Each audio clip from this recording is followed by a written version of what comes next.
PM Setup Channel. Guys, आं दिनै माखासे बाथ्रा सावरायगोन जायफोर गोनांथि। लोगोफोर जोंनि prime minister of India Narendra Modi बिथाङा दायो जोंनि इन्डियानि लकडाउनखौ एक्सटेन्ड खालामना होबाय। एक्सटेन्डआ जाहैबाय कि 3 मेनि 3 सिम सहैबाय। ओमफ्राय दायो बेवहाय थांनाय फैनाय बेरायनाय बेथ' जाखानाय नङा। बिनि सिगांनो Narendra Modi prime minister of India सारा बिनि रिजाल्ट होनायनि सिगांनो माखासे तामिलनाडु दङ,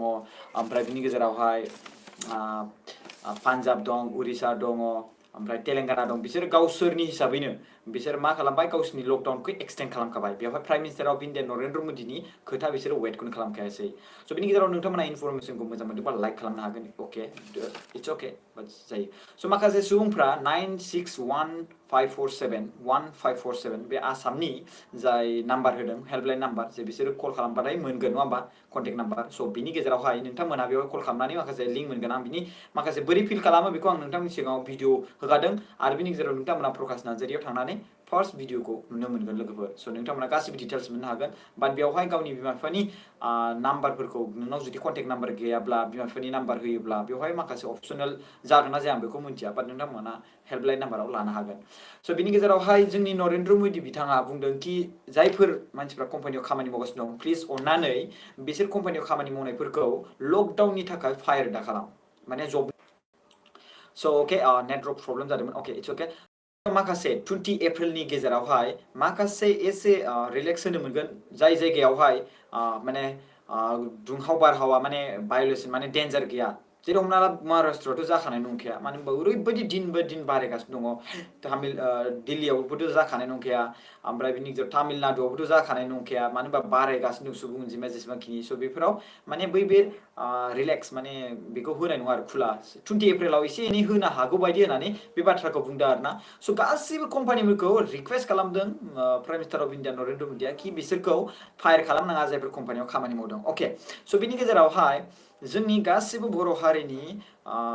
सुबुंफोरखौ आं बुंनो सानदों कि जायफोर जुमायफोरा लोंसोग्रा बिथांमोननि थाखाय माने सरकारा, माने आसाम सरकारा दिनैनिफ्राय माने जुमाय जाय बेखौ वाइन शप बेखौ खुला खालामदों दिनैनिफ्राय, माने मैयानिफ्रायबो खालामदोंआनो होनजायो। बाट नोंथांमोना बेवहाय रंजानायखौ जायखौ बेखौ माने खालामनो हागोन। बेवहाय थांनानै बायनाय बायदिसिना नोंनि गोनांथिफोरखौ नङा होमबा, जुमाय लोंनाय मानसिफ्रा बायनो हागोन, लायनो हागोन। बाट बेवहाय होंगो दोंगो नङा दे, होंगो दोंगो नङा, बेयाव सासेल'। डाबलिं मालाबाबो दागाखो, डाबल मालाबाबो दागाखो, आरो मास्कखौ बाहायनो दाबाव, मास्क गानखाथार गासिबो रुल एन्ड रेगुलेसन हिसाबै। माखासे गोबां मोनथिबायना, लकडाउना जुदि खुला जाबाबो माखासे बिराद रुल एन्ड रेगुलेसन हिसाबैसो खामानिया थांगोन, सोलिगोन, मिथिबायना। बाट नरेन्द्र मोदी सारा बेयाव बुंनाय मथेथ' 3 मेसिमहाय बेखौ माने लकडाउनखौ खुला खालामदों। बाट बिनि गेजेरावबो माखासे बिराद रेस्ट्रिक्सन दं, मिथिबायना। गाइडलाइन्स फैबावगोन, गाबोन होगोन बे गाइडलाइन्सखौ। दिनै जेसेबांखिनि बुंदों आं बे बाथ्राखौ बुंनानै होनि। स' आं माखासे आपडेट होनि नोंथांमोननि सिगाङावहाय। आं मिक्सयै बुंगोन, गासै वर्ल्डआव 19,25,553 सुबुङानो बे भाइरासजों साग्लोबजाबाय। बेवहाय थैनायबो थागोन आरो बिनि गेजेराव बे रिकभारबो थागोन। अके, बेवहाय थैनाया गासै 1,19,718 दै, मिथिबायना, थैनाया। अके, आरो बिनि गेजेराव 1,19,718 जाबाय थैनाय, आरो बिनि गेजेराव रिकभार जाबाय 4,52,178 सुबुङा रिकभार जाबाय। आरो बिनि गेजेराव गासै टटेल दायो एक्टिभ केस होननानै बुङोब्ला आं बेखौ नोंथांमोननि सिगाङाव खोन्थानि। गासै एक्टिभ केस जेसेबांखिनि दंबावो बे जाहैबाय,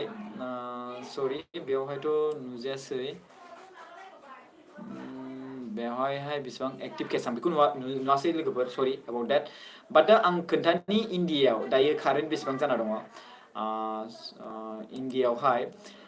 10,541 सुबुङा बे भाइरासजों साग्लोबजाबाय। इन्डियायावहाय, भारतआव दै, भारतआव। आरो बिनि सुबुं अनजिमाया बेसेबां थैखो, 358। गासै टटेल सुबुं अनजिमाया साग्लोबजाबाय बे जाबाय 10,541, आरो बिनि गेजेराव थैनायबो थागोन, बेयाव रिकभारबो थागोन। अके, स' थैनाया जाबाय 358, रिकभारा जाबाय 1,205 सुबुङा रिकभार माने जाबाय आरो बिनि गेजेराव। अके, स' बेवहाय जोंनि महाराष्ट्रआनो हाइस्ट नाम्बाराव थांना दङ, दिल्ली, आं मैयाबो मोनसे आपडेट होदोंमोन, आरो बिनि गेजेराव तामिलनाडु। स' गोबां टेम्पारेचार, गोबां डेन्जार जाबाय। आरो बिनि गेजेराव नरेन्द्र मोदी बिथां बुंनाय मथे, आरो वर्ल्डनि लिडार होननानै जोंनि prime minister of India Narendra मोदीखौ घोषित खालामगासिनो दङ दा, मिथिबायना। माने निउसाव होगासिनो दङ ओरैबायदि माने जोंनि प्राइम मिनिस्टार अफ इन्डिया माने नरेन्द्र मदि बिथाङासो फुरा बुहुमावहाय जेसेबां गिदिर 30 कान्ट्रिसनिबो बारा सार्च नङा होमबा माने साउथ एसिया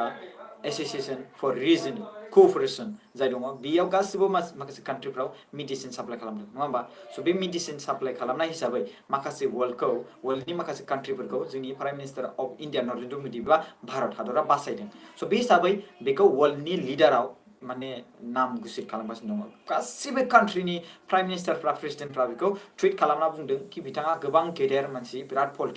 गिदिर पलिटिकेल लिडार वर्ल्डनि सासे गोबां गेदेर लिडार होननानै बे बाथ्रा बुंदों स' गोबां माखासे मानसिफ्रा कमेन्ट होदों आं मिथिदों नोंथांमोना गोबां कमेन्ट होदों आं फार्स्टनिफ्रायबो थांफिननो हाला हेल' ब्रादार मा खबर बुंदों गासिबो बोरै गोदान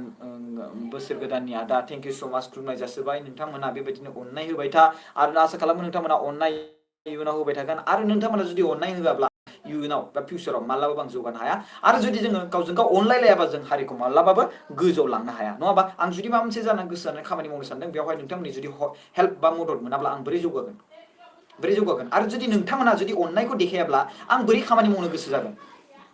नङा होमबा आं जुदि नोंथांमोननिफ्राय अननायखौ जुदि नुवाब्ला आं नोंथांमोननिफ्राय खामानि मावनायखौ जुदि आं जाय खामानिखौ मावदों बेयाव इन्ट्रेस्ट जाय होदों बेयाव इन्ट्रेस्टआव नोंथांमोनाबो इन्ट्रेस्ट होफायाब्ला आं खामानि मावनायखौ अब्ला आं बिराद बोरै जौगागोन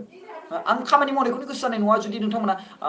आंनि खामानि मावनायाव इन्ट्रेस्ट जायाब्ला नङा होमबा मानो होनब्ला नोंसोर सापर्ट होआब्ला नङा होमबा अके आं बेहायनि गेजेराव माखासे सुबुंफ्रा आंखौ कल खालामो अके आं थेंक इउ स' माच कल खालामनो थाखाय आं माखासे समावहाय कलबो पिकआप खालामनो हाया जायो मानो होनब्ला आं हारसिं मानसि आं गासिबो कलखौ रिसिभ खालामजोबनो हाया जायो मानो होनबा आंहा टेनसन सोरबा खामानि बुंहरबा आं बे खामानिखौनो कमप्लिट खालामनो गोनां जायो फिनिश खालामनो गोनां जायो स' बिनि गेजेरावहाय आङो गासिबो खामानिखौ खोन्थाहरजोबनो हाया फिनिश खालामहरजोबनो हाया ओंखायनो आं बेखौ मा बुङो वाट्सएपआव मेसेज खालामना हर गासिबो खोथाफोरखौ बुंफोरना हरजोब स' बिनि गेजेराव आं बेखौ जेसेबांखिनि हायो हेल्प खालामनो हाजागोन स' गासिबो मानसिफ्रा आंखौ हेपि बैसागु होननानै बुंदों स' थेंक इउ स' माच गाइस बैसागु विश खालामनो थाखाय आं बयखौबो गोसो गोरबोजों विश खालामहरो आंनि आदै मादै आदा बाजै आब'मोन आरो आंनि बिनानाव आरो फंबायमोनखौ आं गोसो गोरबोनिफ्राय अननाय जासिहरबाय आरो आंनि गेदेर मानसिफोरखौ खुलुमनाय जासिहरबाय स' बिनि गेजेराव नोंथांमोना भिडिअखौ मोजां मोनदोंब्ला इउ केन लाइक लोगोफोर आरो आङो पार्ट 2 भिडिअ जाय प्रमद बर' सारनि सायावहाय इन्टारभिउ लादोंमोन नोंथांमोना बेखौ बिबाय थादोंमोन दाख्लैहाय आङो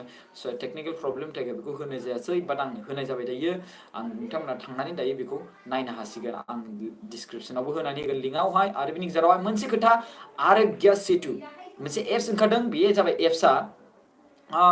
माने नोंनि टेम्पारेचार माने नों मा बेमार जादों नों जुदि गुजुनाय बेराम जादों बा गगा मोननाय खर' सानाय जादों अके नोंथाङा बेरायना फैदों अबेबा जायगानिफ्राय नोंथाङा सन्देह साबाय आं जादों खोमादां आं माबोरै बेखौ टेस्ट खालामनो हागोन जुदि डक्टरनाव थांबाबो आंखौ खिजान बांद्राय टेस्ट खालामद्रायगोनदां मोनसे गिनाय फैगोन ना फैया नङा होमबा मोनसे गिनाय फैयो अके 491 सार्ट होनना बुंदों बिरसों बसुमतारी थेंक इउ स' माच अके थेंक इउ 493 लाइभ भिडिअ नायदों आं मिथिदों 500निफ्राय जादोंमोन बाट माखासे खम जाफिनबाय आरो 500 दायो जाफिनबाय नायदो स' बिनि गेजेराव बे एप्सखौ जुदि इनस्टल खालामोब्ला बे सरकारनि एप्ससो दै खुनु प्राइभेट माबा नङा सरकारनि एप्स बेयाव गाइडलाइन्स दङ नोंथाङा मा खालामनांगौ मा खालामनाङा ओमफ्राय आरएससिआ मिनिस्ट्रि बेयावहाय नोंथांमोनहा बेखौ गाइडलाइन्स फरायनानै जानाय लोंनाय गासिबो बेखौ खालामना लानो हागोन बेखौ बुंदों सरकारा बेखौ नोंथांमोना आसि थुयै फुथुयै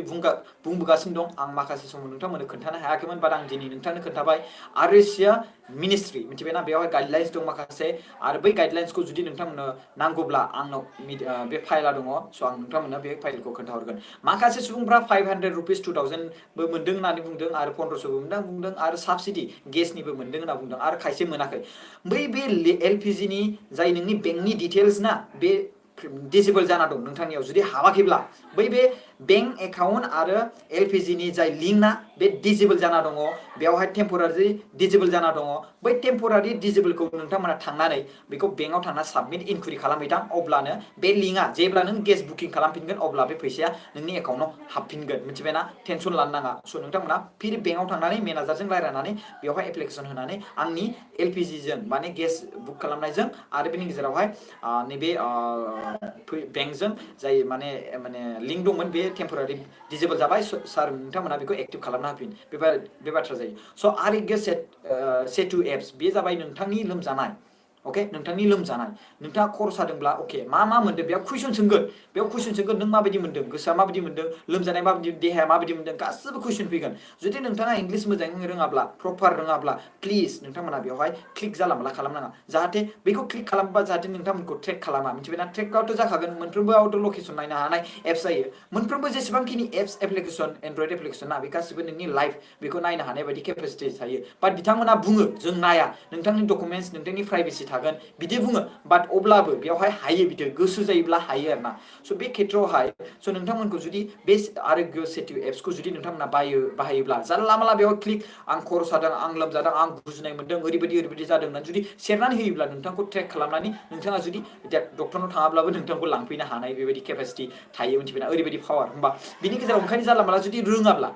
जुदि रोङाब्ला जानला माला बाहायनाङा माने क्लिक खालामनानै साबमिट खालामलाबायनाङा स' बिनि गेजेराव आं बेखौनो बुंनो सानो बे बाहेरायाव थानाय माखासे सुबुंफोरखौ 9615471547निखौ जाय फिल खालामनाय नोंनि बेंकनि एकाउन्ट नाम्बार नोंनि मुं आरो नोंजों बे कारेन्टलि स्टेयिं नोंजों थाफानाय सोरबाफोर ना बे थाफानाय मानसिफोरनि नामखौसो बुंनो थिनदों मिथिबायना नोंजों न'खरनि फेमिलि